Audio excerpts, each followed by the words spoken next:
What if I told you that one of the most powerful kings in history died alone, obese, and paranoid, so bloated that his coffin literally exploded at his own funeral? Henry VIII wasn't just famous for his 6 wives. Behind the crown was a man who fell apart, physically, mentally, and morally. From secret spies in his palace walls to meals so excessive they lasted for hours, this isn't the king they taught you about in school. This is the disturbing truth behind the fall of Henry VIII. The tragic fall of Henry VIII, from powerful king to paranoid wreck. By the end of his life, Henry VIII was nothing like the strong and confident ruler people remembered. He had become incredibly overweight. His waist measured 54 inches, and he weighed around 400 pounds. On top of that, he had terrible leg wounds that wouldn't heal. They constantly oozed and gave off such a foul smell that the people who worked for him couldn't stand to be near him. Some servants even drew straws to decide who had to help him get dressed each day. Modern doctors believe a few things might explain what happened to Henry. In 1536, he had a serious accident during a jousting match and likely hit his head hard.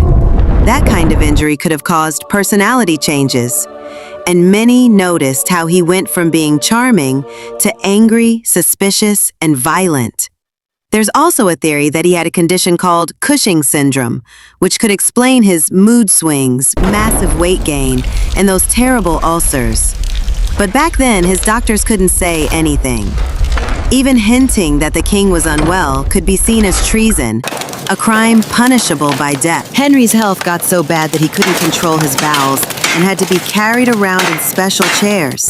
It was a sad and humiliating decline for someone who once held so much power. Henry's wives, more than just tragic love stories. Henry VIII is well known for having 6 wives, but what many people don't realize is just how cruel he could be to them. Take Anne Boleyn, for example. Not only did Henry have her arrested and accused of treason, but he also made her watch as 5 men, including her own brother, were executed.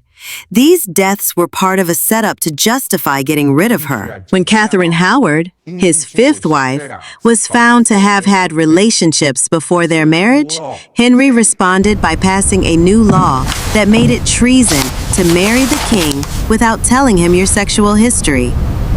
This wasn't just about punishment, it was about control and revenge. Henry also played mind games with his wives. One day, he'd shower them with gifts and attention. The next, he'd ignore them completely or threaten them. It kept them in a constant state of fear. When he wanted out of a marriage, like with Anne of Cleves, he didn't ask politely. He forced her to sign papers agreeing to a divorce because she knew what happened to women who said no. Even Jane Seymour, who gave him a son and died naturally after childbirth, didn't get long to be mourned. Just days after her funeral, Henry started thinking about his next wife. To him, queens were replaceable.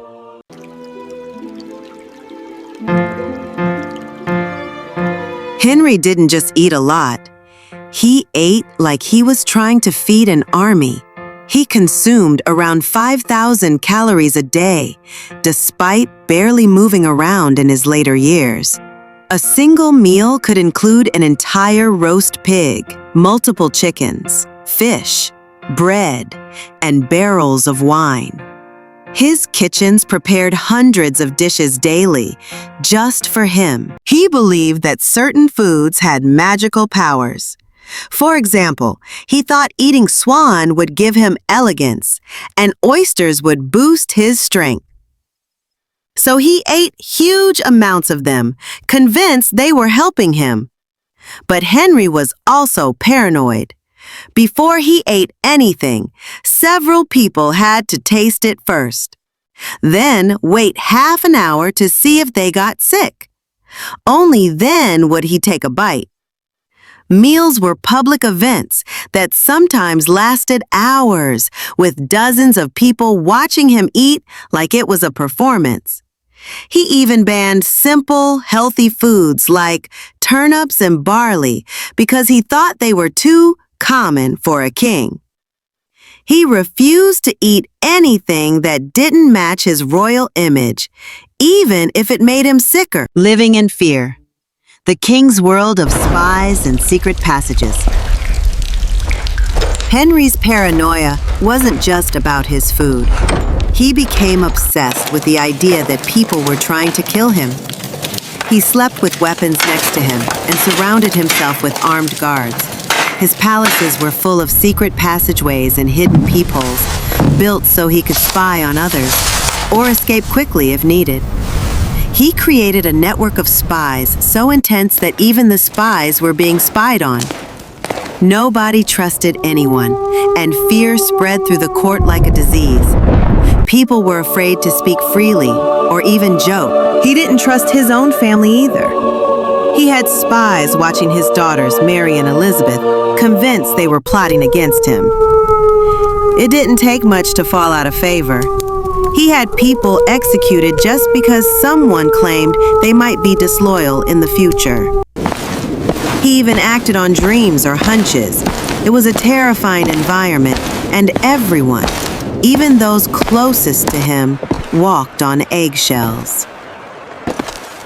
The shocking death and disturbing aftermath. Henry's physical problems didn't end with his death.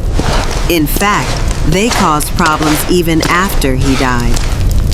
In his final weeks, his body was literally falling apart.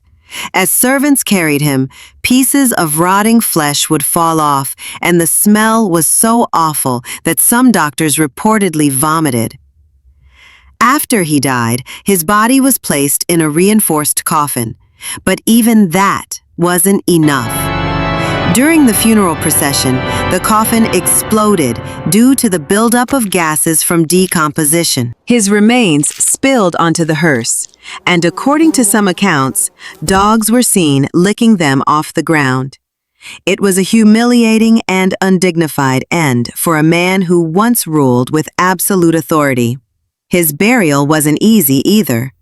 The coffin was so heavy that the ground kept collapsing, and it took several tries to bury him properly. Years later, people claimed to hear strange sounds and smell foul odors coming from his tomb. Conclusion. Henry VIII started out as a popular and charismatic king, but by the end of his life, he had become a symbol of excess, cruelty, and paranoia. His health, his relationships, and even his death reflected a man who had lost control of both his body and his mind. His story serves as a powerful reminder of how unchecked power and fear can destroy even the mightiest of rulers. In the beginning, Henry VIII was everything a king was expected to be.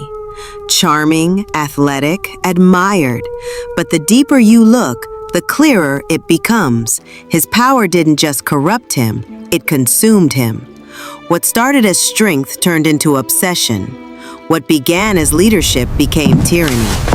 By the end, the man who once ruled with pride had become a prisoner of his own paranoia, surrounded by fear, silence, and rotting flesh. His legacy? Not just one of politics or religion, but of how absolute power can rot a man from the inside out, until there's nothing left but a crown sitting on a corpse. But Henry VIII wasn't the only ruler who spiraled into madness. What if I told you there was a French queen who was so hated by the people, they stormed her palace and forced her to flee for her life, and whose final words were swallowed by the roar of the guillotine? In our next story, the fall of Marie Antoinette, and the brutal truth behind the most infamous Queen of France. Make sure to subscribe so you don't miss it.